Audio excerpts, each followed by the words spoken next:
இத கேளேன். விக்டர் ஃப்ராங்கல் அப்படின்னு ஒருத்தரு, அவரு கூட பல பேர் அகதிகளா ஒரு ட்ரெயின்ல போயிட்டுருக்காங்க. ட்ரெயின் ஒரு இடத்துல போய் நிக்குது. அந்த ட்ரெயின்லேருந்து இறங்குனோனே எல்லாரையும் வரிசைப்படுத்தி நிக்க சொல்றாங்க. நின்ன உடனே அங்க இருந்த ஒரு சோல்ஜர் ஒவ்வொருத்தரையா முன்னாடி கூப்பிடுறாரு. கூப்பிட்டு அவங்கள நல்லா ஸ்கேன் பண்ணிட்டு, இப்படி, இப்படி அப்படின்னு கை மட்டும் காட்டுறாரு. அவர் லெஃப்ட்ல காமிச்சா அவங்க லெஃப்ட்ல போயிரணும். ரைட்னா ரைட்ல போயிரணும். நம்ம விக்டரையும் அவர் ரைட்ல போ சொல்லிறாரு. ஒரு சிலர் மட்டும் தான் ரைட்ல போறாங்க. ரைட்ல போனவங்க எல்லாரும் கொஞ்சம் தூரம் போனா, அங்க ஒரு கேம்ப் இருக்கு. அந்த கேம்ப்ல இருந்த ஒரு சோல்ஜர் கிட்ட, "எதுக்குங்க ஒரு சிலர மட்டும் இங்க அனுப்புறாங்க? பல பேர் லெஃப்ட்ல போயிட்டாங்களே, அவங்கலாம் எங்க?" அப்படின்னு சொல்லி கேட்கிறப்போ, அதுக்கு அந்த சோல்ஜர் சொல்றாரு, "அதுவும் அங்க ஒரு சிம்னி தெரியுது பாரு." "ஆமா." "அதுலேருந்து புகையா வந்துகிட்டு இருக்குல்ல." "ஆமா."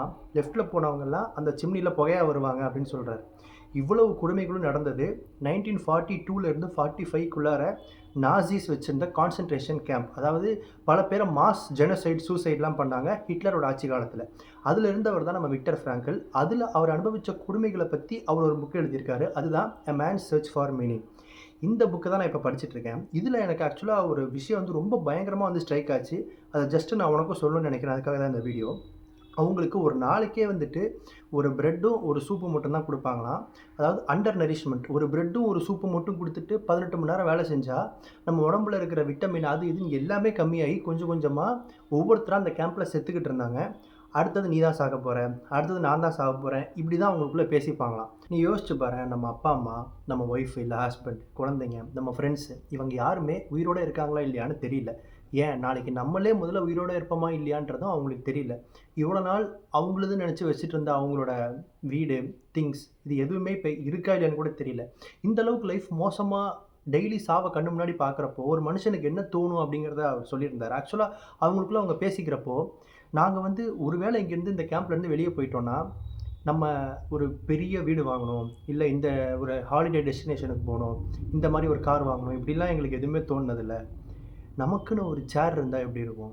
நம்மளுக்குன்னு வந்துட்டு வீட்ல ஒரு டியூப் லைட் இருந்தா எப்படி இருக்கும்? நமக்குன்னு ஒரு ரேடியோ, அதுல நான் உட்காந்து நியூஸ் கேட்டா எப்படி இருக்கும்? இது எல்லாத்தையும் தான் நாங்க வந்து யோசிச்சு, இதுக்கெல்லாம் தான் நாங்க ஏங்கி ஆசைப்பட்டோம் அப்படின்றத சொன்னாரு. இப்ப நம்மள பத்தி யோசிச்சு பாரேன். ஹியூமன் ஹிஸ்டரியில இருக்கிறதுலயே சொகுசான ஜெனரேஷன்னா அது நம்ம தான்.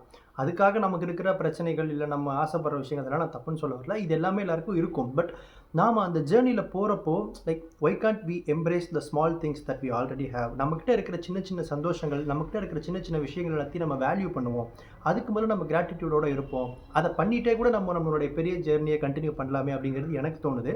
அத உங்ககிட்ட சொல்றதுக்காக நான் இந்த வீடியோ பண்ணல. இந்த ஒரு கதை, அதாவது ஒரு மனுஷன் எக்ஸ்ட்ரீமுக்கு போம்போது, அவனுக்கு எந்தெந்த விஷயங்கள்லாம் லக்ஸரியா தெரியுது அப்படிங்கிறத அவரு சொன்னத கேட்டப்போ, எனக்கு அது ரொம்ப வந்து அப்படியே புல்லரிக்கிற மாரி இருந்தது. இந்த ஒரு விஷயத்த வந்துட்டு கேட்கிறப்போ, உங்களுக்கு என்ன தோணுது அப்படிங்கிற உங்களுடைய பிஓவி இல்ல உங்களுடைய பார்வை, உங்களுடைய கருத்து என்ன அப்படிங்கிறத நான் தெரிஞ்சுக்கணும்னு நினைக்கிறேன் மெயினா. அதுக்காக தான் இந்த வீடியோ. ஸோ நீங்க இத பத்தி என்ன நினைக்கிறீங்க அப்படிங்கிறத கமெண்ட்ல சொல்லுங்க. முடிஞ்சா அந்த புக்க வந்துட்டு நீங்க படிக்க ட்ரை பண்ணுங்க. வெறும் 150 பேஜ் தான். அவ்ளோ சூப்பரா இருக்கு அந்த புக். ஸோ தட்ஸ் இட் மக்களே. மறக்காம வந்துட்டு கமெண்ட் பண்ணுங்க.